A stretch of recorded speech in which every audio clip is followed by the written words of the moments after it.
sabedoria na administração do tempo empenhado e perdendo a família. Quem tiver aí com papel e caneta e quiser e puder, pode começar a anotar. Primeiro ponto que eu quero apresentar para vocês é: liste as suas prioridades. Na palavra de Deus, em Mateus 6:33 diz: buscai primeiro o reino de Deus e a sua justiça, e todas as coisas vos serão acrescentadas. A nossa prioridade sempre, quando a gente pensa em prioridade, a gente pensa em Deus.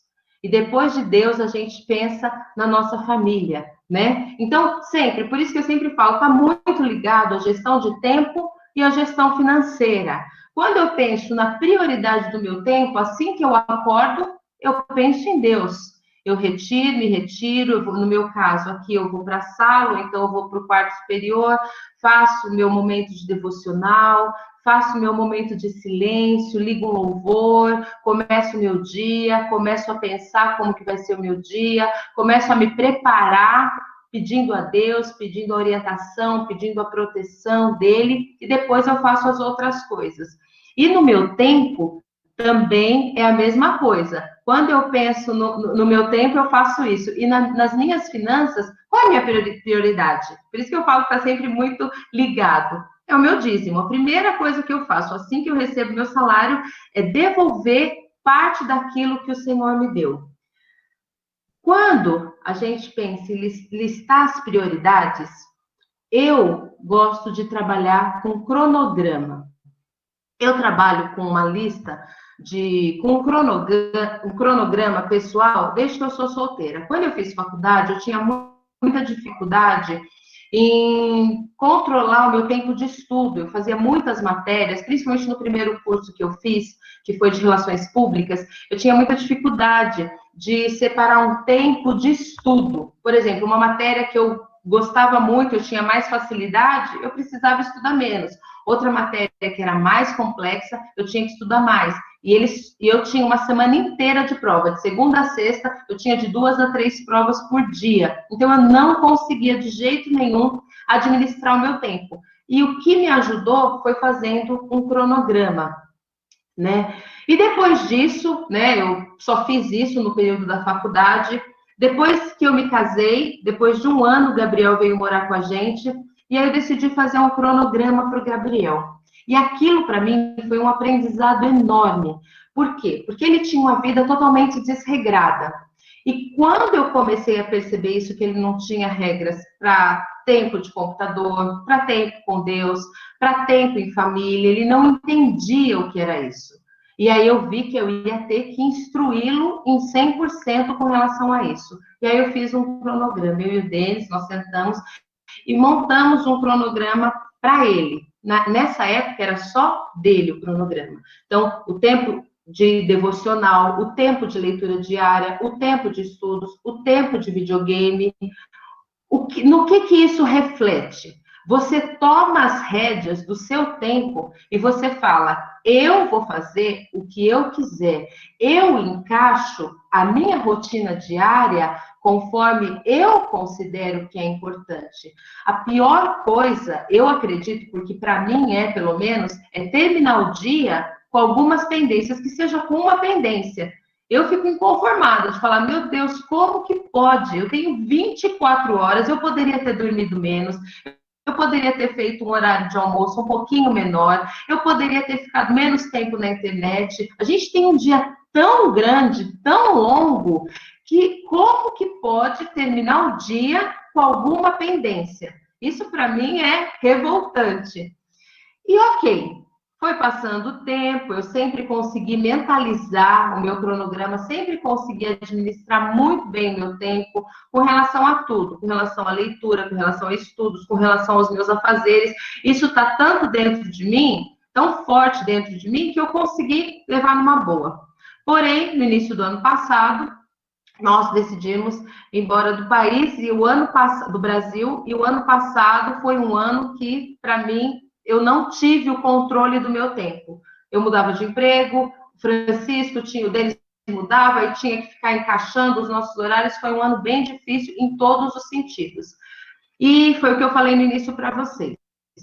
Chegou no final do mês de fevereiro, eu tive uma crise muito grande mesmo com relação a isso, e eu falei para o Denis, eu preciso tomar as rédeas do meu tempo, porque eu não estou sendo mais, eu não me vejo mais capacitada para fazer nada, para cuidar da minha casa, cuidar do meu filho, cuidar do meu casamento, e depois de alguns dias aconteceu essa situação no mundo e eu tive oportunidade. Eu fui avisada na quarta-feira, na empresa, numa quarta-feira, que no mês de março, que nós ficaríamos um tempo em casa. Eu não sabia quanto tempo era.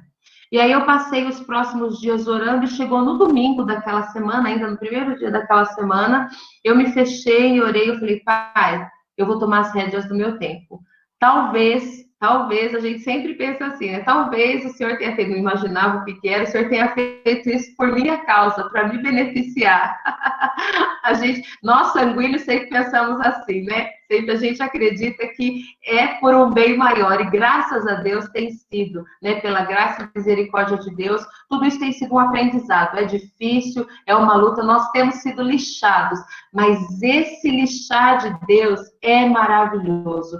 E eu já logo de imediato, na primeira semana, eu decidi pedir para o Espírito Santo me dar uma estratégia para que eu conseguisse. Era uma crise muito grande que eu estava tendo. Eu tinha pedido para Deus um mês só, e para o meu esposo também. Eu falei, eu preciso de um mês para conseguir entender como que eu posso retomar as rédeas do meu tempo.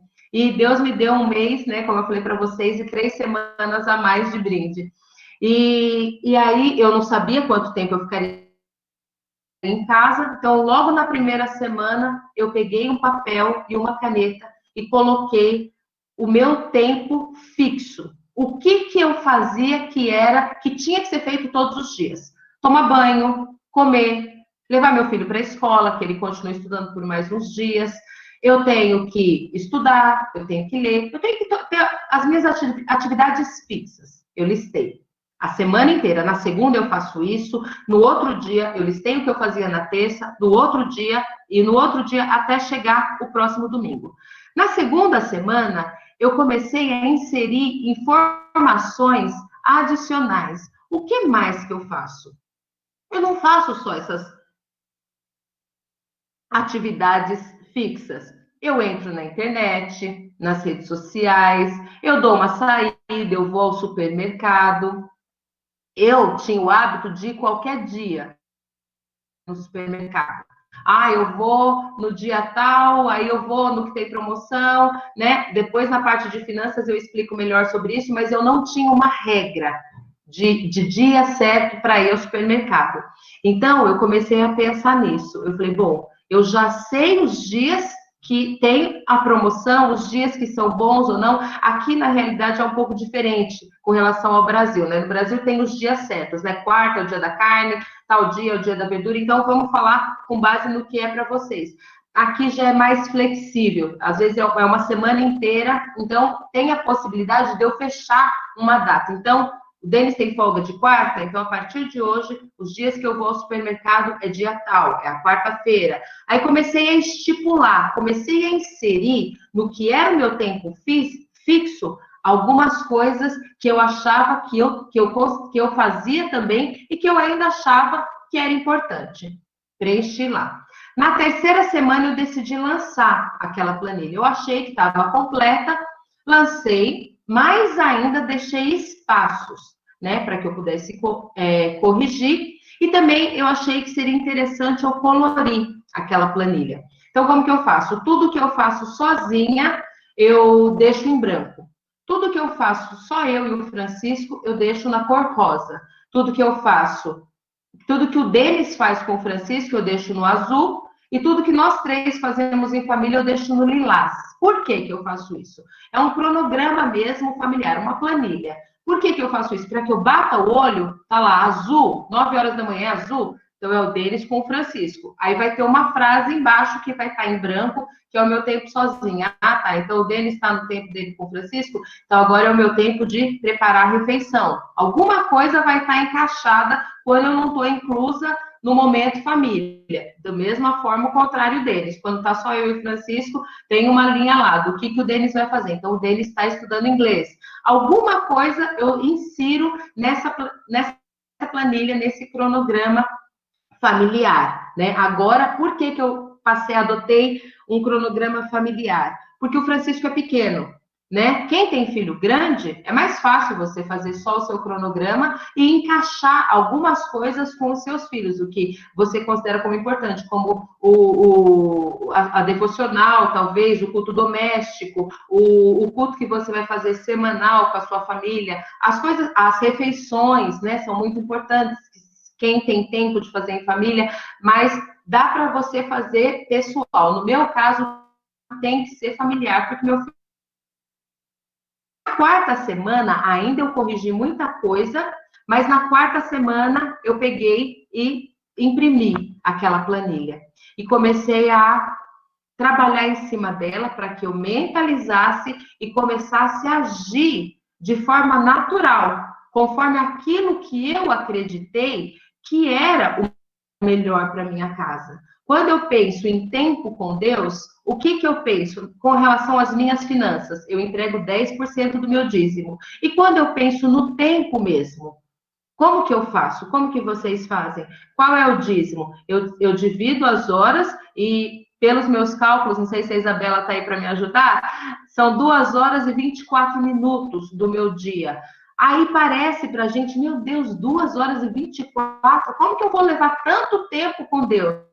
E aí, quando você toma as rédeas do seu tempo e você fala, mas já acabou, era só isso, porque você tem o seu tempo da manhã, você vai ajustando o tempo e você vê o quão longo é o seu dia, quanta coisa dá para fazer. E aí você tem a sua devocional, você tem o teu momento de adoração, você tem o teu momento de a sós com Deus, você tem o tempo que você está com o seu filho ou com os seus filhos, ou só com seu marido, ou se você é solteira e mora sozinha, o seu tempo com Deus. E quando você vai ver, se você conseguir colocar em horários fixos, você vai passar desse tempo. Isso é maravilhoso. Quando você coloca numa planilha, a sua ação é preventiva.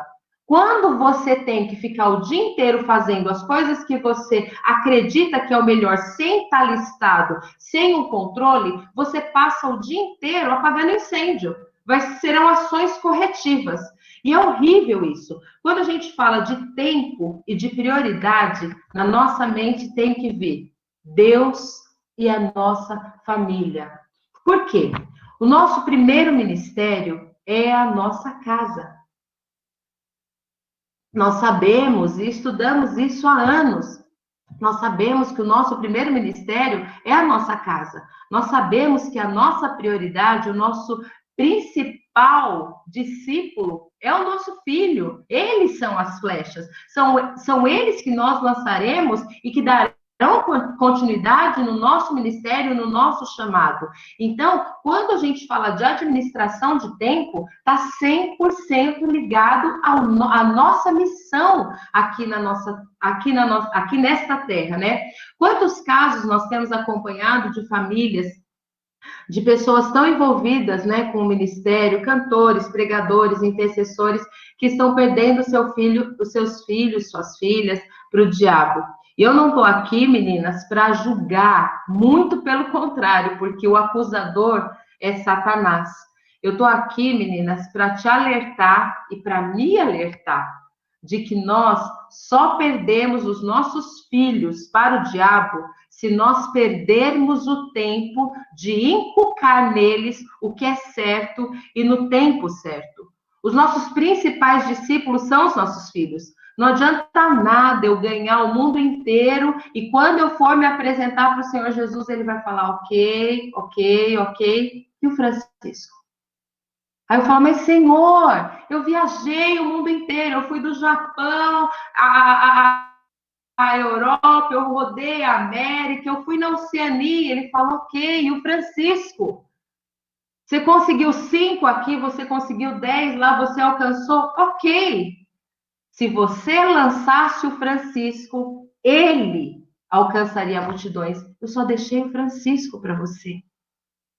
Ele, os nossos filhos, são as únicas pessoas que nós temos certeza absoluta de que o Senhor confiou a nós o destino deles e que deles prestaremos conta.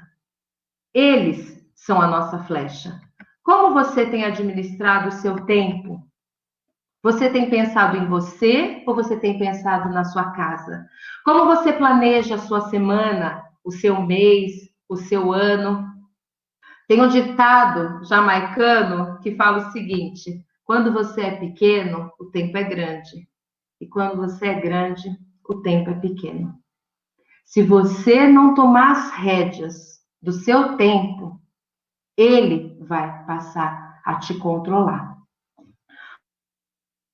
Ponto 2, para quem quiser estar anotando. Não desperdice tempo com futilidades. Pastora Claudete, tá com a Bíblia aí? Peço para que a pastora Diná também já separe a Bíblia. Pastora Claudete, lê para a gente, por favor, 2 Timóteo 2,16 e em seguida, a pastora Diná, Provérbios 12:11.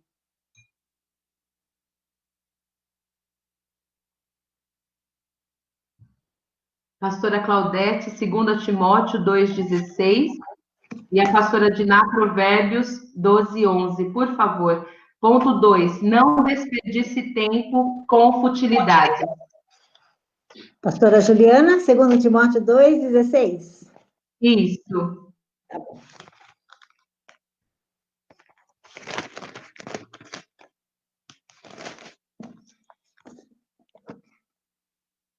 Abstenha-te de palavras vãs que não têm proveito, porque o que se ocupam delas somente aumentam mais e mais sua impiedade. Amém. Obrigada, pastora Claudete.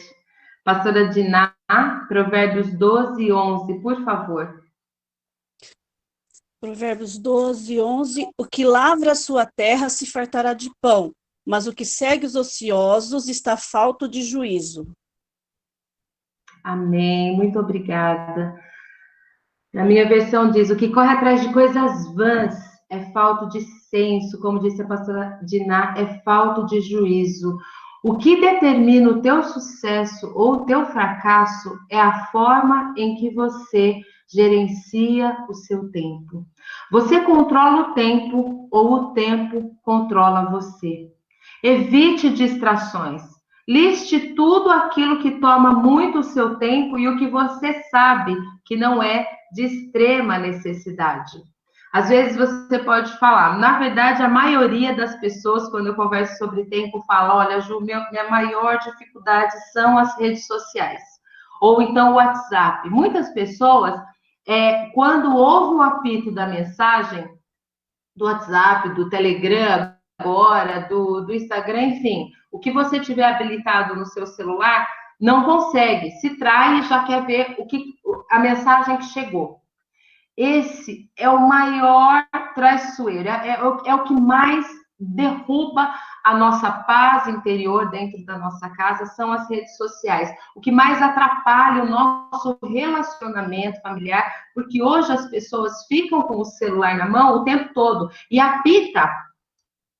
Você vê, estipule um tempo para redes sociais, tire o volume do celular, ou então desabilita, né, os canais. Mas, Ju, como que eu faço isso? Uma sugestão que eu dou, eu consigo administrar isso bem. Eu sempre gostei muito de celular, sempre gostei muito de responder as mensagens. Eu gosto de responder as mensagens com qualidade. Dificilmente eu respondo com uma figurinha. Às vezes, quando eu respondo com uma figurinha, é só para que a mensagem suba e eu não esqueça de responder. Então, eu procuro ter uma disciplina muito forte com relação a celular. Mas uma sugestão que eu dou para quem não consegue administrar isso é o quê?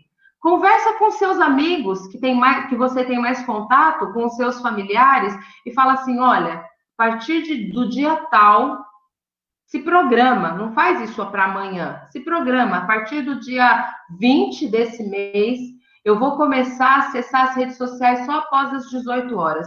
Se for alguma coisa urgente, você me liga. Olha como isso é tranquilo. Outra coisa que eu lembrei esses dias, eu li um livro há alguns anos atrás, uma amiga me presenteou, chama O Jeito Harvard de Ser Feliz. Talvez alguma de vocês já tenham lido. Esse livro não fala sobre gestão de tempo, né? Ele fala sobre...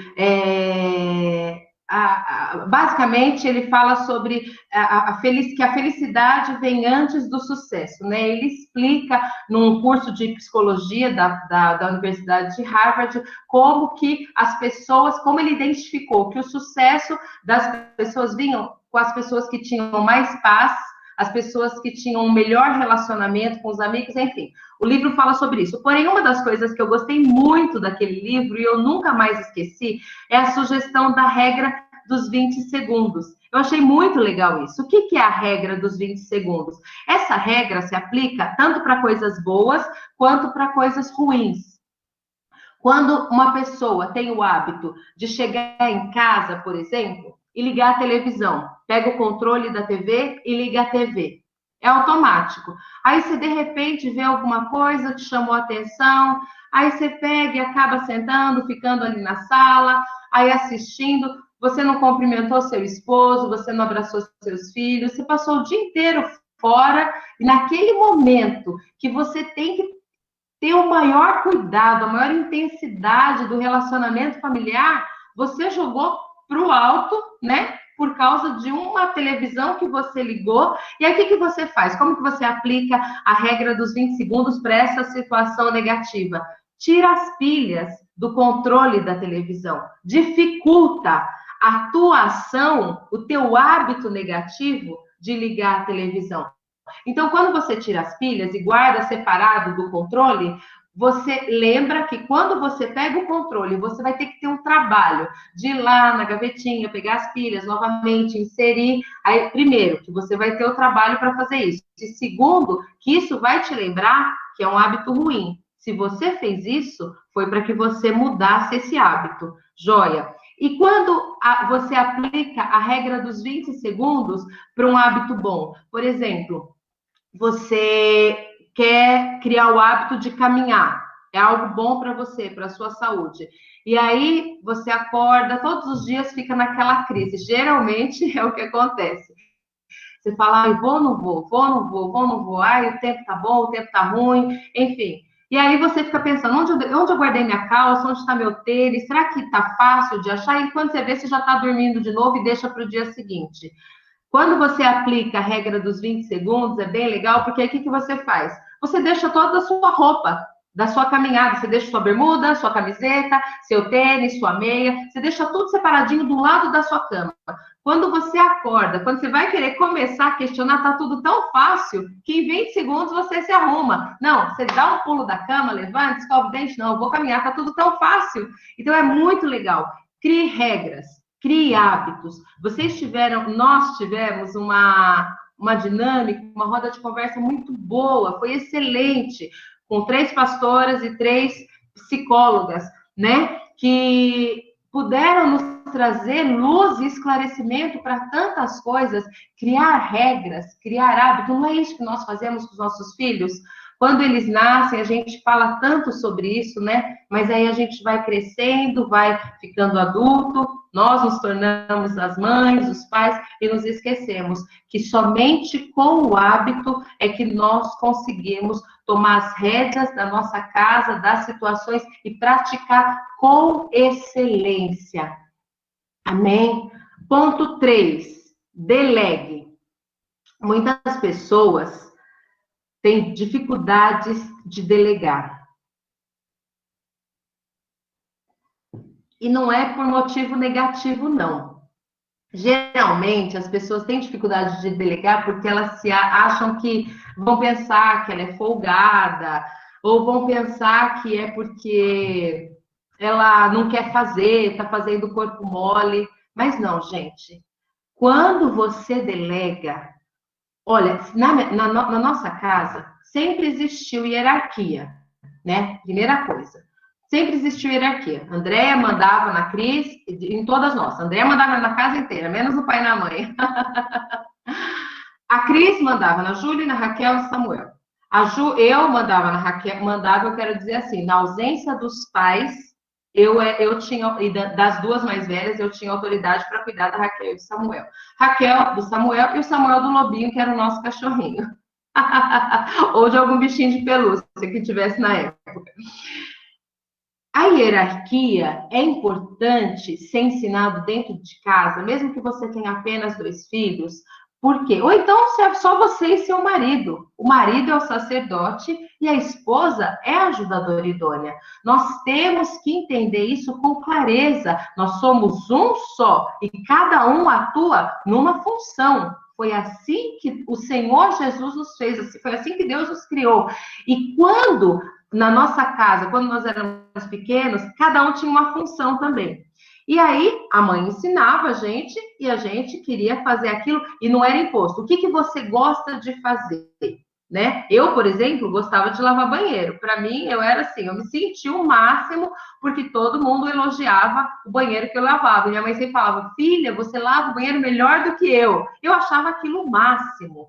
Os filhos, eles gostam de ser valorizado em ajudar, né? O que a gente sempre aprende? Eu faço, você observa. Você faz, eu observo. E depois você faz sozinho.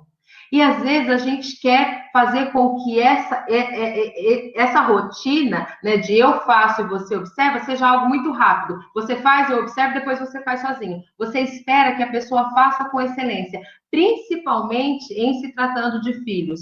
Aí você já desiste de cara, não, eu lavo essa louça mais rápido. Não, deixa que eu faço porque isso eu faço melhor.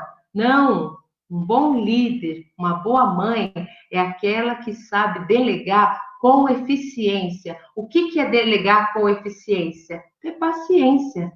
Outro dia a Carolzinha me mandou um vídeo do Caleb. Ele estava varrendo, gente, com uma vassoura desse tamanho assim. Era minúscula a vassoura do Caleb. Ele lá, lógico, do tamanho dele. Minúscula por ser o tamanho dele. Ele varrendo. Aí eu falei assim, Senhor Jesus, eu voltei no tempo. Enquanto eu vi o Caleb varrendo, eu voltei no tempo pensando no Samuquinha, o nosso caçulinha. Pensando, eu falei assim, Senhor, que lindo. Isso a Carol fez porque ela aprendeu com a mãe dela.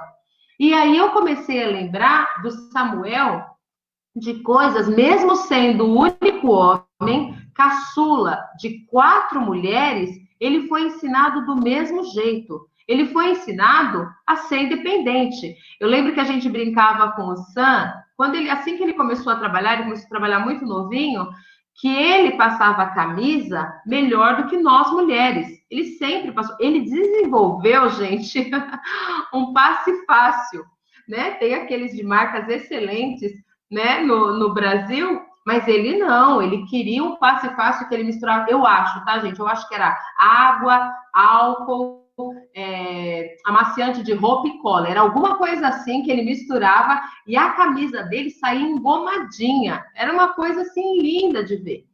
Por quê? Ele decidiu fazer isso sozinho, ele gostava de passar camisa. Não, ele foi ensinado. Com certeza ele demorou bastante para criar habilidade, mas chegou uma hora que ele era melhor do que todas nós mulheres no passar camisa social. Ele sempre trabalhou em empresa, então as camisas dele eram imbatíveis. Delegar nada mais é do que discipular e treinar. Eu quero fazer uma pergunta para vocês. Com base nisso que nós estamos falando, eu quero saber de vocês uma coisa. A pastora Wanda faz assim um joinha para mim ou digita aí sim ou não. A pastora Wanda foi uma boa líder? Sim, foi uma boa líder. Amém, foi uma boa líder. Eu quero saber de vocês por que você considera que ela foi uma boa líder. Ela foi maravilhosa, ela isso, aquilo. Não. É uma única resposta, uma resposta racional, uma resposta prática. Por que ela foi uma boa líder? Porque a obra não parou. A gente pode dizer que ela foi uma excelente líder? Pode. Por quê? Porque a obra evoluiu. Todas vocês que se propuseram a fazer alguma coisa que ela fazia, vocês já fazem melhor do que ela. Pastor Samuel assumiu o espaço da criança. Ele faz muito melhor do que ela fazia. A pastora Carol, no que ela se propôs a fazer, ela faz muito melhor do que a pastora Wanda fazia. E alguém pode dizer, não, ela era insubstituível. Não, isso para mim é me criticar. Se me chamar de insubstituível, eu vou ficar muito magoada com você. Porque insubstituível é visto como incompetente.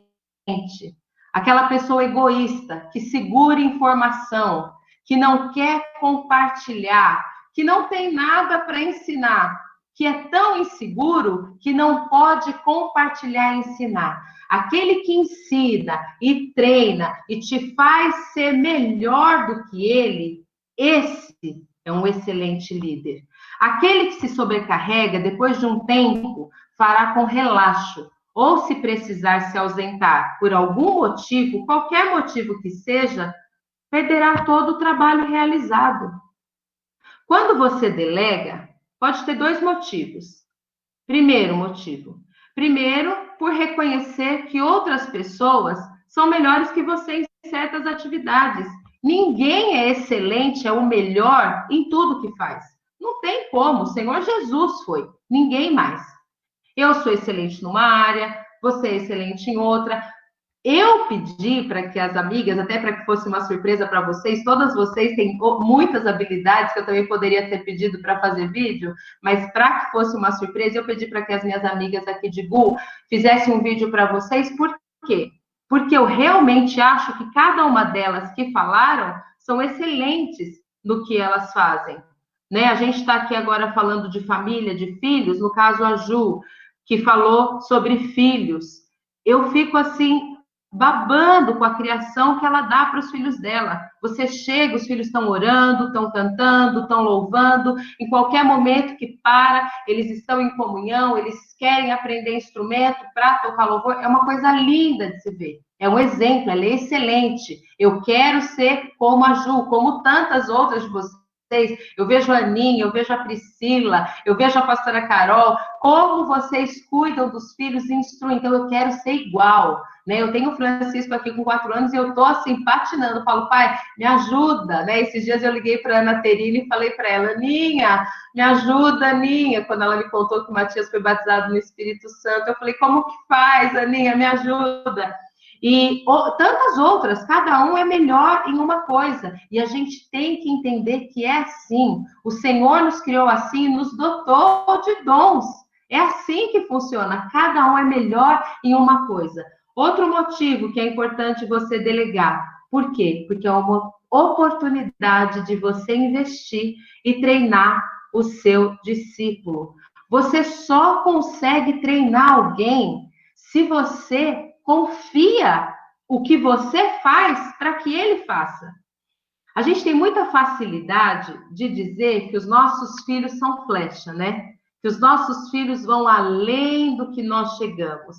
Ah, eu vou lançar, eu cheguei até aqui, e eu vou lançar minha flecha e meu filho vai muito além. O coração até enche, né? Até transborda de alegria.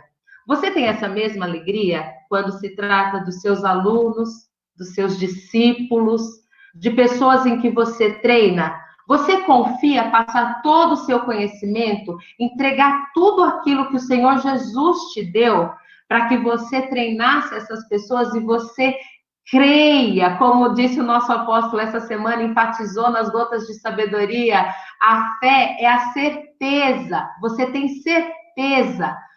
Não é maravilhoso ter a certeza de que você vai confiar aquilo naquela pessoa e ela vai ser melhor do que você?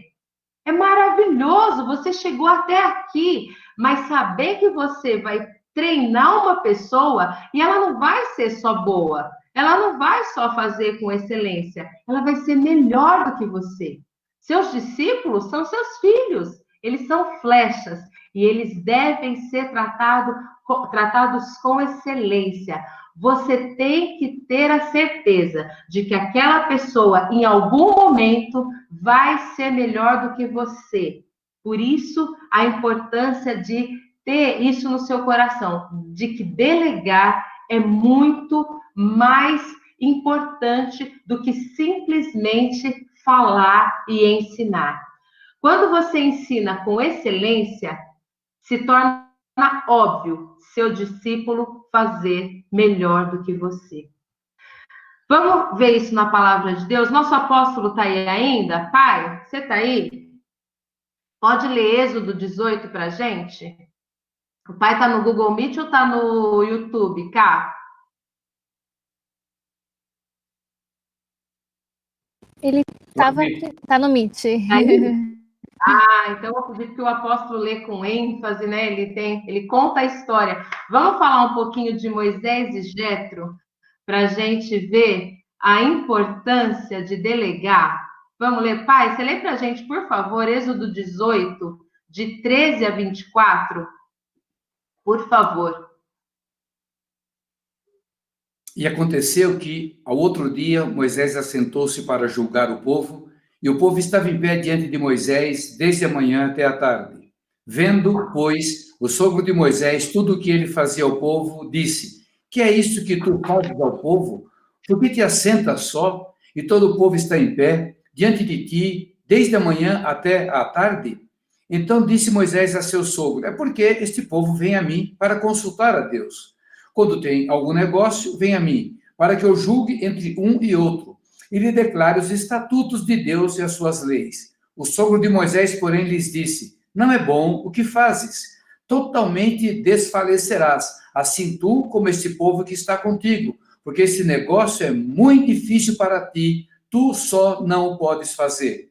Ouve, agora a minha voz, eu te aconselharei, e Deus será contigo. Sê tu pelo povo diante de Deus e leva tu as coisas a Deus. E declara-lhes os estatutos e as leis, e faz-lhes saber o caminho em que devem andar e a obra que devem fazer. E tu, dentre todo o povo, procura homens capazes, tementes a Deus, homens de verdade, que aborreçam a avareza, e põe-nos sobre eles por maiorais de 1000, maiorais de 100, maiorais de 50 e maiorais de 10, para que julguem este povo em todo o tempo. E seja que todo negócio grave tragam a ti, mas todo negócio pequeno eles o julguem. Assim, a ti mesmo te aliviarás da carga e eles a levarão contigo. Se isto fizer, e Deus te mandar, poderás então subsistir. Assim também todo este povo em paz virá ao seu lugar. E Moisés deu ouvidos à voz de seu sogro e fez tudo quanto tinha dito. Amém. Muito obrigada, pai. A gente não tem nem o que comentar, né, com relação a esse texto sobre delegar. Veja que maravilhoso que é. Então, quando você tiver essa preocupação de falar, vão achar que eu estou sendo folgada, Olha, quando eu dei aula, eu lembro uma vez que eu dei aula no nosso curso teológico da igreja sobre Atos. Foi a matéria que eu mais gostei de ministrar. E eu achei tão maravilhosa, tão completa aquela matéria, que eu falei, meu Deus do céu, as primeiras aulas eu ministrei, e depois, quando a sala, né, os alunos começaram a interagir bem, eu distribuí as matérias e pedi para que os alunos tivessem a oportunidade de falar também. E uma aluna veio para mim e falou, você é folgada, hein, Ju? Você passou a bucha para a gente, né? E você quer que a gente dê aula. Eu falei não para ela. Vocês são em 4.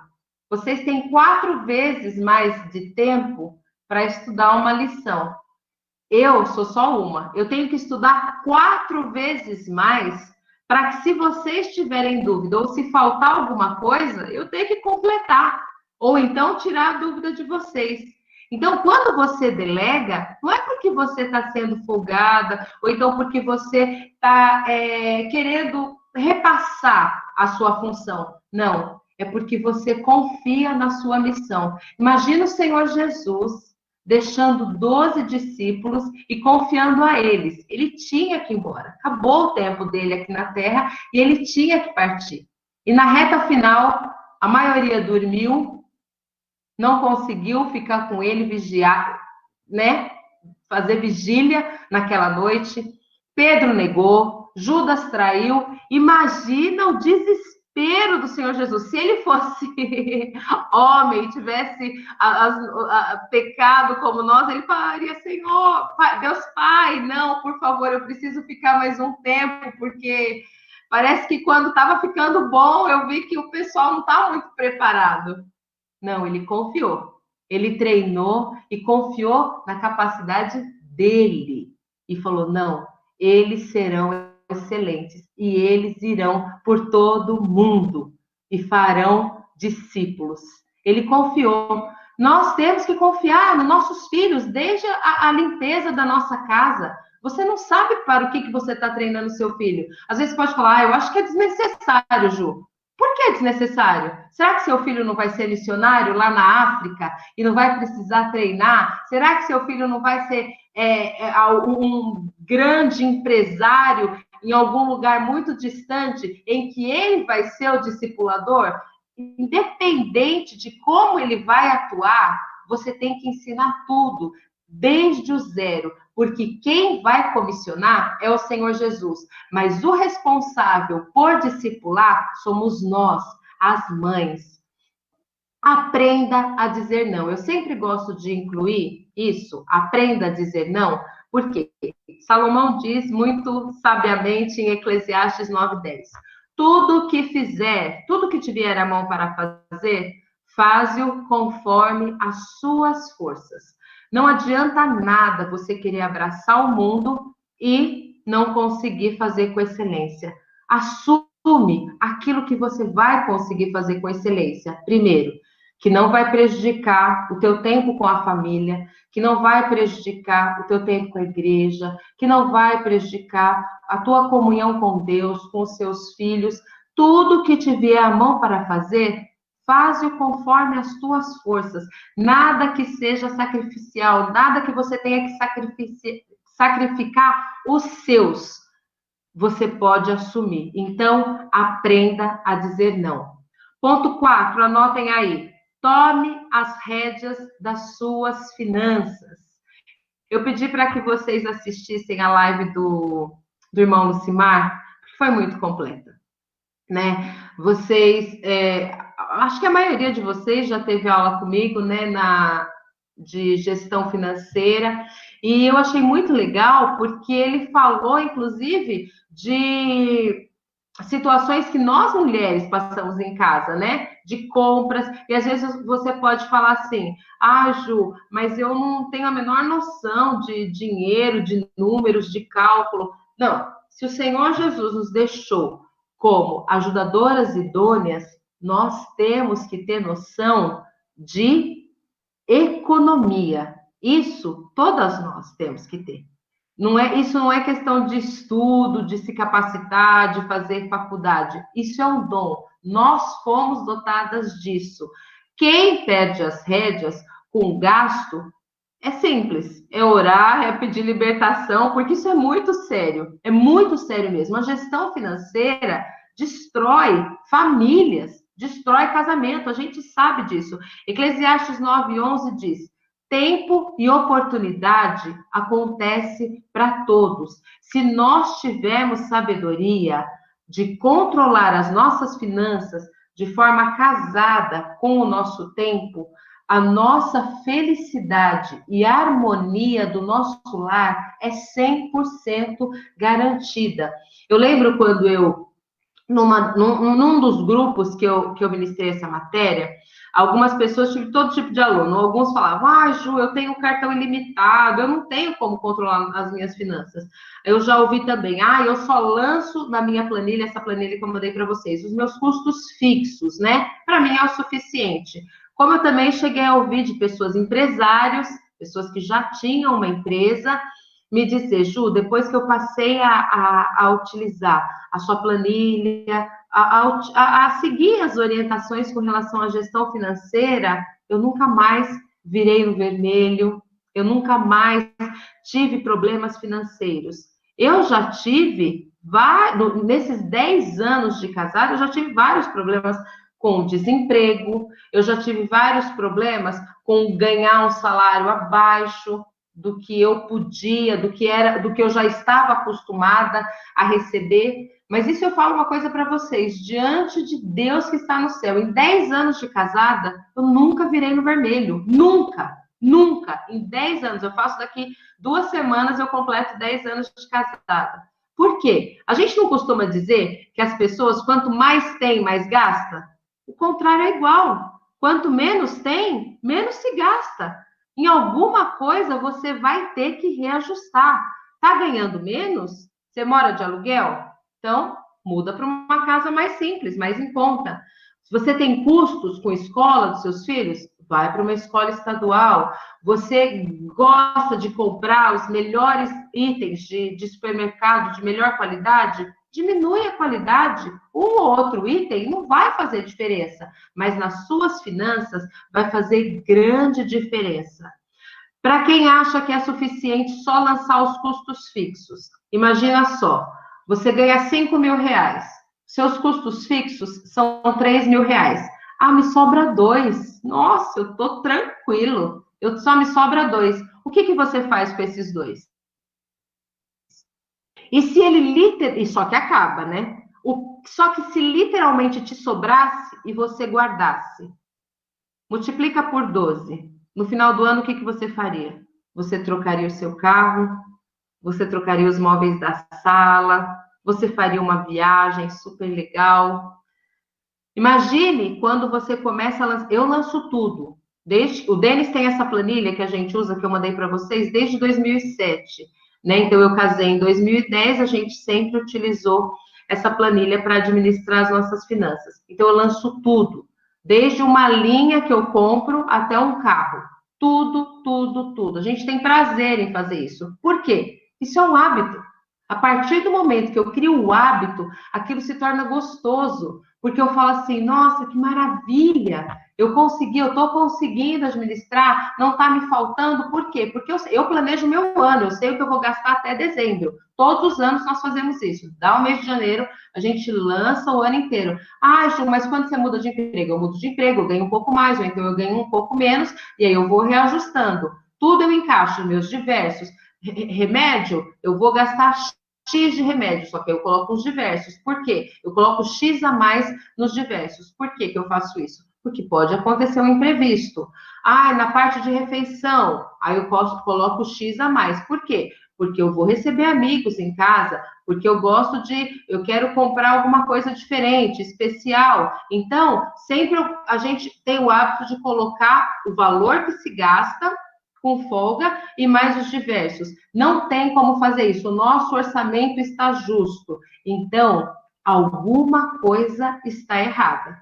Você está gastando mais, você está utilizando de bens, que é casa, carro, bens fixos, num custo mais alto do que você realmente pode. Então, sempre coloca isso na sua cabeça. Quanto mais se tem, mais se gasta. Então, quanto menos se tem, diminui também os custos. De alguma forma, você vai entender, você vai encontrar a forma legal de se economizar. Amém? A última coisa que eu acho importante também falar com relação a finanças, para a gente ir para o último ponto,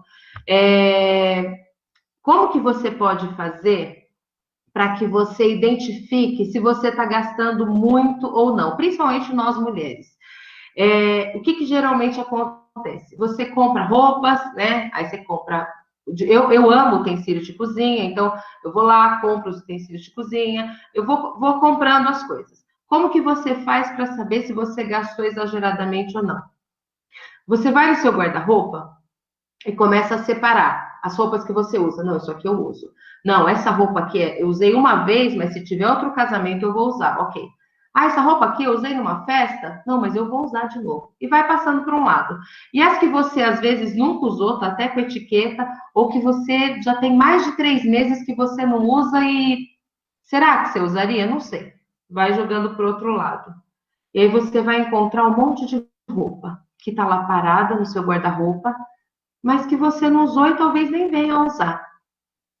Você vai lembrar de pacotes, às vezes, eu fiz um pacote de cabeleireiro, nem usei tudo aquilo, ou então eu fiz um pacote de academia, fechei um pacote de 6 meses, nossa, eu não fui, eu mais faltava do que ia, por isso que eu até tive que cancelar. Aí você vai começando a pensar nas coisas que você gastou e anota isso. É importante, anota.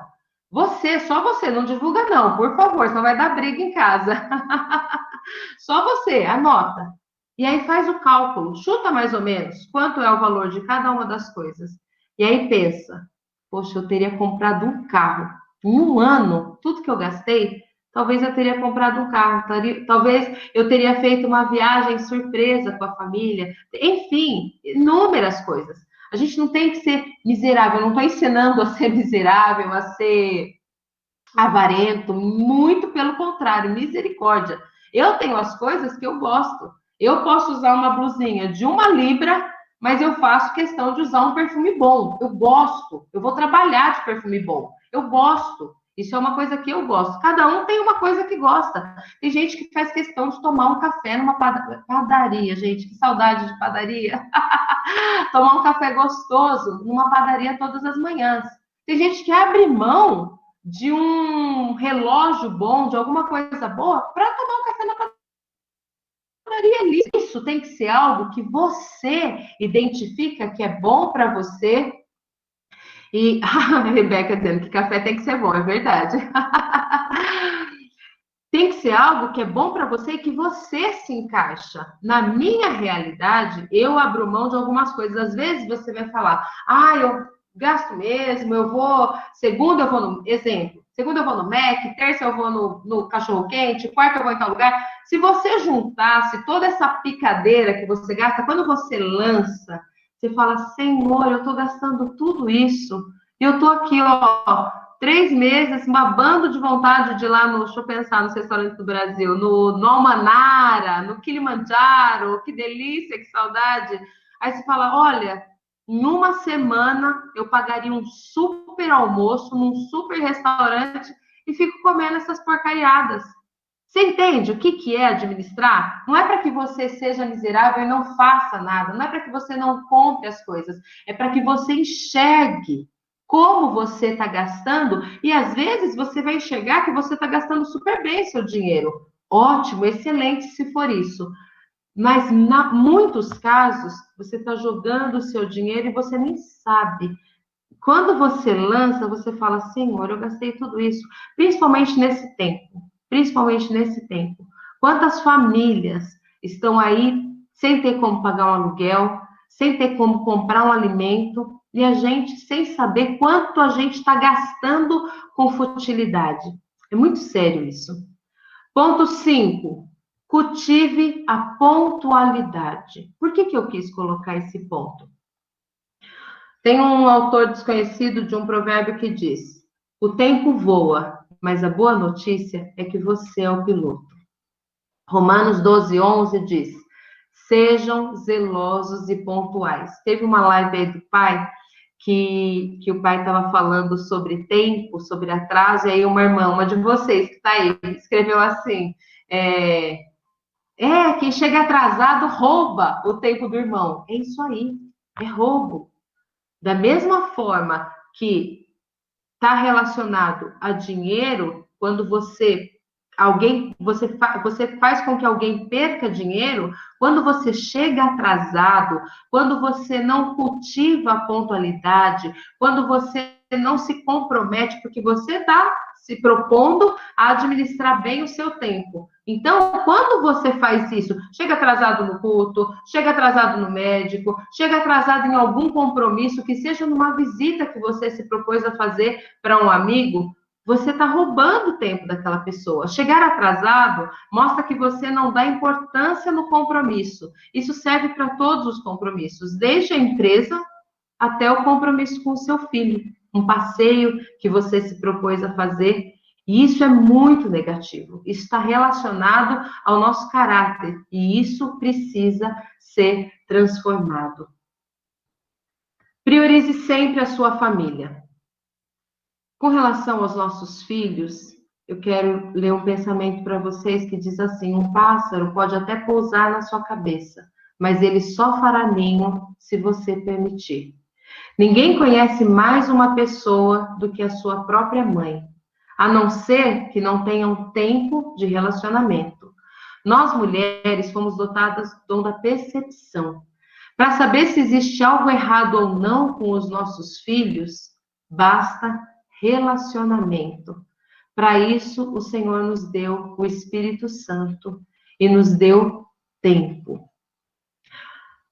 Eu tenho um filho pequeno ainda, né? Já estou encerrando, pastora Carol.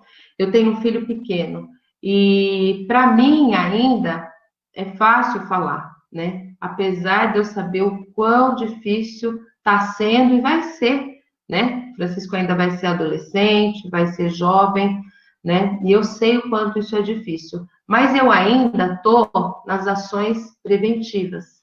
Eu estou ensinando, eu estou educando. Mas muitas de vocês já devem estar no desespero, né? Não tem mais o filho. Enquanto o filho mora dentro da nossa casa, eu tenho como controlar as ações dele. Eu tenho como administrar as ações dele. Eu tenho como falar, como eu ouvi minha vida toda, quem quer liberdade, pague por ela. Então, se eu saísse de casa, eu podia fazer o que eu quisesse. Enquanto eu estivesse debaixo do teto dos meus pais, isso é sábio demais. Eu tinha que prestar contas do horário que eu chego, do que eu faço, com quem eu ando, tudo isso, nós, perante Deus, o Senhor Jesus, quando Ele nos deixou o mandamento de honrar aos nossos pais, honrar é isso, é obedecer, é reconhecer que eles foram designados por Deus, eles foram ungidos por Deus para me instruir no caminho em que era certo. Então, a palavra de Deus nos diz, instrui e instrui o menino no caminho em que ele deve andar, e até quando envelhecer ele não se desviará dele. Para vocês que já têm os filhos que já se casaram e infelizmente se perderam, ou então que estão morando fora de casa, né? São solteiros e moram fora de casa. Enquanto há vida, há esperança. Não desista, mas já é ação corretiva. Já é dobrar o joelho, jejuar, intensificar o teu tempo com Deus, clamando, pedindo perdão e crendo que o Senhor vai te dar o escape.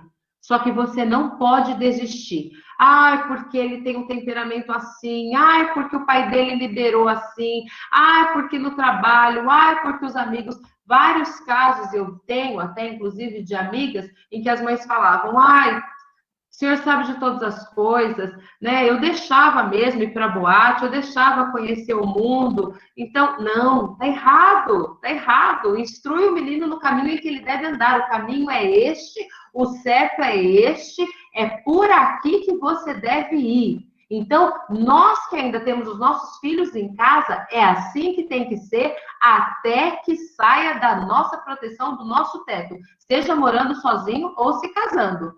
Mas quem não tem mais isso e perdeu os filhos, lembre-se, enquanto há vida, há esperança. Você tem que lutar pelos seus filhos. Eu citei no início alguns casos que nós temos visto, né? Lamentavelmente, isso o que é? Eu entendo como, simplesmente, lamentavelmente, como falta de tempo de comunhão. O provérbio que eu acabei de citar para vocês, um pássaro pode até pousar na minha cabeça, mas ele só vai fazer ninho se eu perceber, se eu permitir.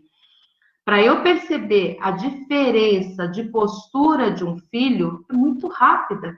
Se eu tenho relacionamento com ele, se eu tenho amizade, se eu faço com que o meu filho confie em mim, eu tenho que ser a melhor amiga do meu filho, você tem que ser a melhor amiga, o pai, os melhores amigos dos filhos. Por quê? Porque você vai identificar a hora que pousar um pássaro, e é você que não vai permitir que faça ninho, porque eles estão debaixo da tua autoridade. Mas creia, enquanto há vida, há esperança. O valor do tempo, para terminar, pastora Carol, Imagine que você tem uma conta corrente e a cada dia você acorde com o saldo de 86.400. Só que não é permitido transferir valores para o dia seguinte. Todas as noites o seu saldo é zerado, mesmo que você não tenha conseguido gastar a quantia durante o dia. O que você faz? Gasta tudo, é claro. Somos todos clientes desse banco, chama-se Tempo, e a cada manhã são creditados novos 86.400 segundos. E todas as noites o saldo é debitado como perda. Não se pode acumular o saldo para o dia seguinte. Todas as manhãs a sua conta é reiniciada e à noite as sobras do dia se evaporam. Não há volta. Por isso, invista esse saldo no que for melhor para você. Família, saúde emocional, vida espiritual, amizades. O relógio do tempo nunca para. Você precisa fazer o melhor hoje. O hoje é uma dádiva, por isso que chamamos de presente. Autor desconhecido. Deus abençoe, meninas. Eu estou à disposição. Meu WhatsApp, todas vocês têm. Se vocês quiserem falar sobre a planilha de finanças, eu estou à disposição. Inclusive, agora à noite, o irmão Lucimar vai dar continuidade naquela live maravilhosa que ele falou sobre finanças. Se vocês quiserem falar sobre cronograma, posso enviar também o cronograma que eu uso como sugestão. Posso te orientar, posso te ajudar a fazer, mas faça. E Deus te abençoe, porque se há desejo do coração, Ele faz. Agrada-te do Senhor e Ele concederá o desejo do teu coração. Saudades, beijos, amo vocês. Ai, que lindo, pastora Ju, que maravilha, quanta riqueza, quantas dicas preciosas. Foi realmente uma alegria ter você aqui conosco, né? Matar um pouco da saudade. Amém. E realmente foi. Eu gostaria que você mesma orasse por nós agora, Ju, por favor. Pode ser? Amém. Amém. Ministrar nos nossos corações realmente que nós tenhamos essa sabedoria. E acho que assim o termo-chave que você trouxe, pensando em tudo isso, foi essa questão mesmo de tomar as rédeas, né, Ju? Esse é o mais importante, é você não viver uma vida passiva, né? É você ter controle daquilo que acontece com você, estar sempre em análise, né, de tudo, desde os pensamentos, aquilo que a gente tem falado tanto, né, nesse último mês, desde os seus pensamentos, porque tudo isso vai gerar aquilo que você é, os seus hábitos, né, e como isso é sério, né, que bênção, que realmente o Senhor abra os nossos olhos, né, para que esse novo tempo seja também um novo tempo, assim, de novos hábitos em todas as áreas da nossa vida, e começando, claro, pelo nosso tempo, né, investindo nas prioridades, né, com o Senhor, com a família, e o restante o Senhor vai acrescentando. Então, que maravilha, muito obrigada por ter se disposto, né? Eu que agradeço. Sei que é corrida aí para você também, o seu horário aí já está até tarde, né, da noite, mas muito obrigada mesmo, foi bênção demais, e tenho certeza que todas aqui amaram. Obrigada, que bem. Amém, obrigada. Amém. Senhor Jesus, nós te glorificamos, meu Pai, por esse tempo, pela oportunidade de estar conectada com as minhas irmãs, Pai, e principalmente, Pai, por podermos conversar e compartilhar sobre este assunto que é tão precioso, meu Pai. Como é importante nós termos a consciência e nós nos dispormos, como elas todas se colocaram à disposição de estar compartilhando este assunto neste momento, nessa tarde no Brasil, nessa noite aqui na Inglaterra. Muito obrigada, meu Pai, pelo coração disposto de cada uma delas. Muito obrigada, Senhor Jesus, porque a tua misericórdia, ela se renova a cada manhã e o Senhor nos alcança, meu Pai, porque o Senhor conhece o nosso coração. Nosso único desejo é fazer a tua vontade. Nós queremos, meu Pai, cumprir o nosso chamado aqui nesta terra. Ajuda-nos, Pai, capacita-nos, Pai, a sermos mães com excelência, a sermos formadoras, líderes com excelência. Ajuda-nos, Santo Espírito de Deus, a agir no sobrenatural, sermos agentes de transformação nessa terra. Nós clamamos, Senhor Jesus, nós precisamos da tua ajuda. Ajuda-nos, Santo Espírito de Deus, para que nós possamos fazer a diferença e trazer a tua vida para esta terra. Nós cremos, Senhor Jesus, que este tempo que nós temos vivido é um tempo de aprendizado. Nós temos crescido, nós temos amadurecido, nós temos aprendido com o Senhor neste tempo. Pai, que nada se perca. Tudo que nós temos aprendido neste tempo, meu Pai, que fique nos nossos corações e que nós possamos ensinar e compartilhar e crer, meu Pai, que estas pessoas que estarão próximas de cada uma de nós, que os nossos filhos irão além daquilo que nós chegaremos um dia, para a honra e glória do teu santo e bendito nome. Abençoa agora, meu Pai, se existe ainda alguma mãe que hoje, Senhor Jesus, olha para os seus filhos e acha que não tem mais jeito, que acha que perdeu. Oh, meu Pai, tem misericórdia. Que o teu Santo Espírito alcance agora cada jovem. Que o teu Santo Espírito alcance agora cada adolescente. Esses filhos que são casados e se perderam, nós profetizamos na autoridade do nome do Senhor Jesus, que toda ligação de sangue dessas mães, que alcance agora, que essa nossa palavra alcance esses corações, e nós reivindicamos estes jovens para o Senhor Jesus. Como diz em Isaías 52, nós não te daremos descanso e não descansaremos até que os nossos filhos, como diz Jerusalém, mas nós profetizamos sobre a nossa casa, até que os nossos filhos sejam colocados como objeto de louvor na terra. Nós profetizamos sobre cada casa, sobre cada família de todas essas irmãs que estão aqui conectadas, Pai. Pai, no nome do Senhor Jesus, dá-nos uma nova alegria, uma nova certeza, uma nova força, que nós nos levantemos como leoas, verdadeiramente, que possamos encarar as trevas e dizer: a minha família, o meu sangue não, nós somos lavados e comprados pelo sangue do Cordeiro e cumpriremos a nossa missão nesta terra para a honra e glória do nome do nosso Senhor Jesus Cristo. Te glorificamos, Senhor Jesus, e te bendizemos. Amém. Amém, glória a Deus, amém. Muito obrigada mais uma vez, pastora Ju, obrigada pela presença de cada uma que se dispôs a estar aqui, foi muito gostoso estar com vocês, e nós vamos nos falando aí durante a semana para conversar sobre como será nossa próxima reunião, mas no próximo sábado já estaremos juntas novamente, e durante a semana ali vamos nos falando pelos grupos, amém? Muito obrigada por quem estava aqui pelo YouTube também, mandando mensagens, né, interagindo, pessoal da Flórida, Inglaterra, agradeço a presença de cada uma, foi muito especial, viu? Deus abençoe e até mais.